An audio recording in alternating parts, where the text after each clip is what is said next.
Hey, if you have one of these, a lifted Wrangler, and you got a stock front drive shaft, you're gonna run into a problem the minute you go off-roading. You're gonna rip the boot on this, and it's gonna start sounding like that, and it's gonna be really bad. I got the solution for you. I had to go through real life trials and tribulations to get to this point, but I want to help you bypass that. So when you get out on the trail, you don't have to worry about it. What I have here is the Teraflex Rzeppa, if I'm saying that right, factory replacement CV joint. This is a more high angle joint versus the stock one. So if you got a lift on your Jeep, I have a 4-inch lift on my long arm. I ran the stock drive shafts.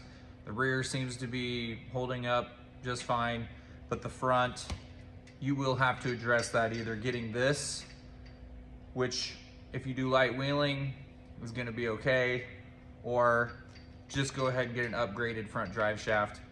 That way you don't have to worry about that being the weak link on your vehicle. So with that being said, I'm going to demonstrate the replacement process for this part and get it put back on the Jeep and test drive it, make sure everything sounds good again. So that being said, follow along. I do want to go over this kit that I got. I got it from extremeterrain.com. It actually was an open box deal.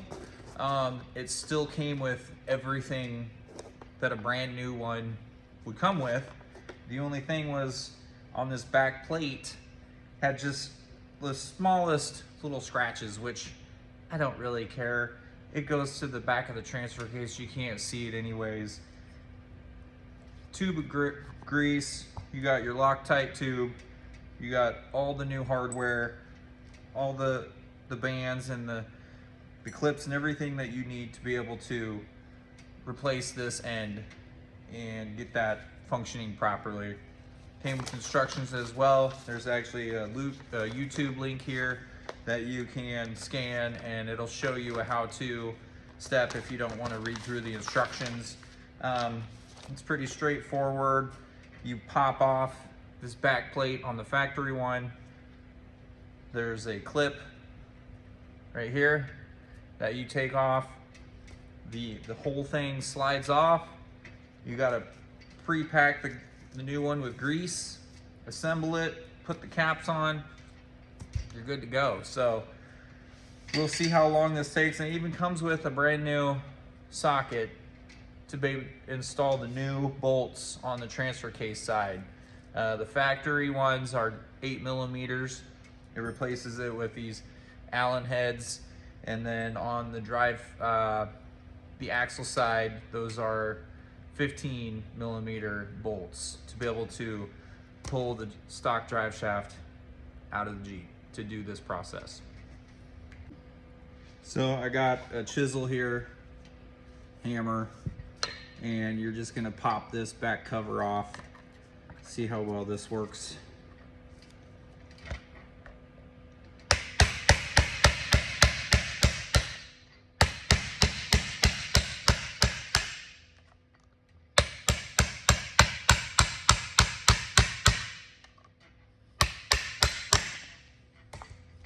There you go. Doesn't matter if I damage this because it's getting replaced. Now you hear, see that? You hear that? It was fine in 2-wheel drive, but when I put it in 4-wheel drive, it was clunking like a mother.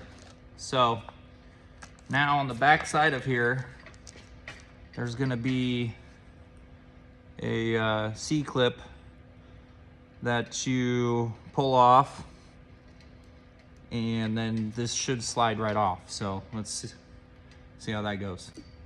All right, so I got my snap ring pliers here. We're gonna go ahead and pop this out.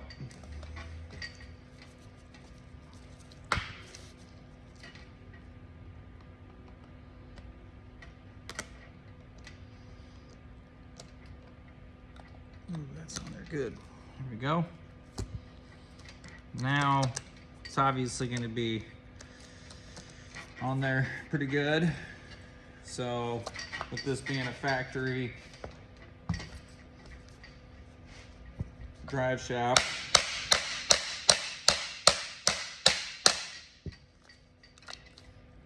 right off there. Junk. Throw that away. And you have your boot clamp here, and you can take a flat blade and usually get under the edge and pry it up on the where the fingers are.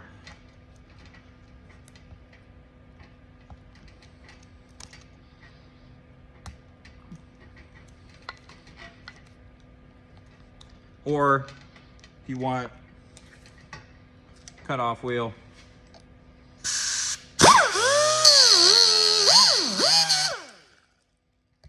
if you have access to cut off wheel air compressor, that makes it a lot easier.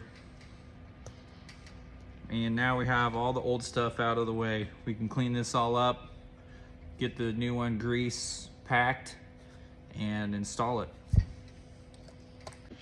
All right, so I got this all cleaned up. I actually sprayed a quick coat of trim black on here, so I can just make the drive shaft look that much nicer when I go to put it back under the Jeep. You do want to kind of pre-assemble this so you know how it goes together. If you see in the back here, there's a groove. This cover will go there. Your front rubber seal goes over the rest of it like so. If you try to do it the opposite way, it will not work very well. So, obviously this side will fit, but there's wiggle room. This side could fit, but you're gonna smash it on. This is the proper way. Make sure you do that right. So when you go to put this on, also test fit it. Make sure that it goes on the teeth.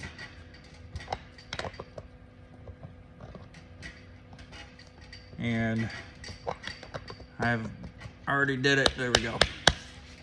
So that way you know it's the right part and you get it on there right and you know how it works. So now that we know it all fits and how it goes, I will grease it up and get the snap ring put back on the backside. So I got the supplied tube. It says use this entire tube in here or that will not be enough grease. And what you're gonna do is try to keep it in here. Then when you do get done, you'll have to make sure that you clean up the excess around the outside. So we're just gonna squeeze it in all these holes.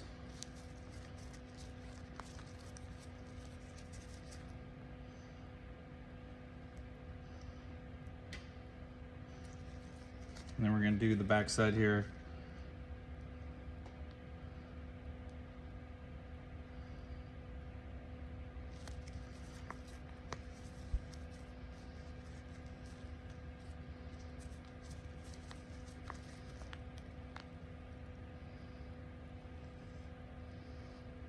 Really load it up.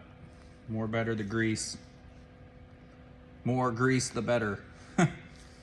Dyslexia kicking in. Now again, make sure you assemble this on right. It's gonna go on this way.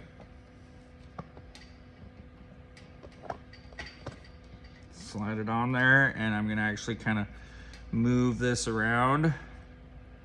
Pack that grease in there.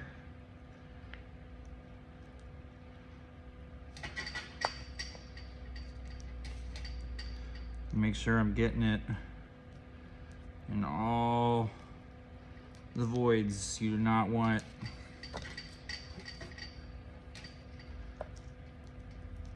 any bare metal, because that will definitely make this thing break a lot quicker.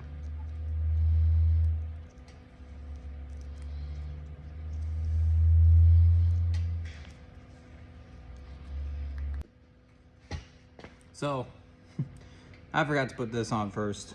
Make sure you put this on first. It was easy enough. I just pulled the snap ring back off, tapped it off, so we're back to here. But when you put this on, make sure that your bolts are lined up. How the heck does that work?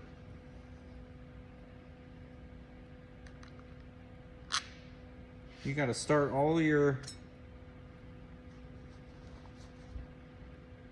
since that edge, the bolt head would, if you're trying to put these on, that's why it says in the instructions, start them all.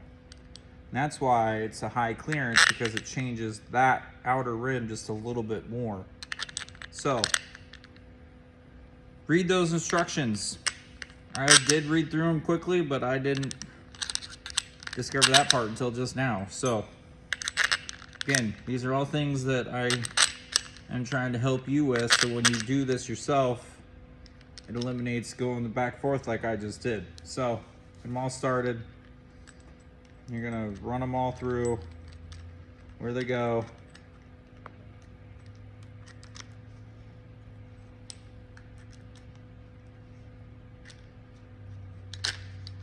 Push it on through. There you go. And you got this. Put a little bit of grease here.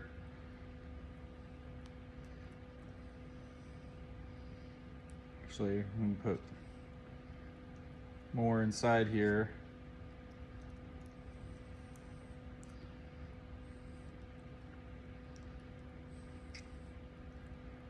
Just so that end's greased really good. Then you can slide it on,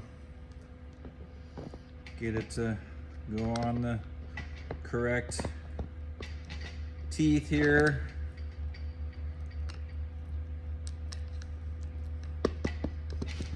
Like so.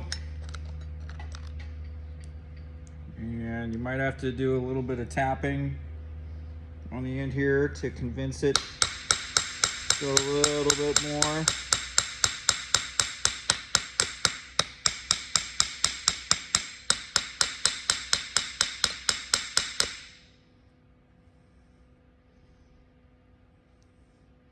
Maybe a little bit more.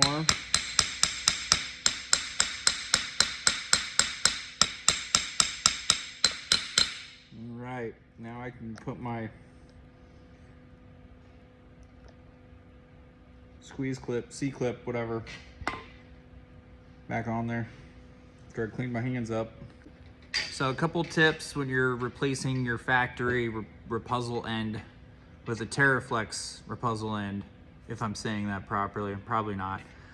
Make sure that you start your bolts inside all of this, and make sure you have your black metal plate also on there before you slide it onto the shaft. Otherwise, you're gonna have to take it back apart and do that, which I had to. So make sure you do that. That way it skips a lot of steps.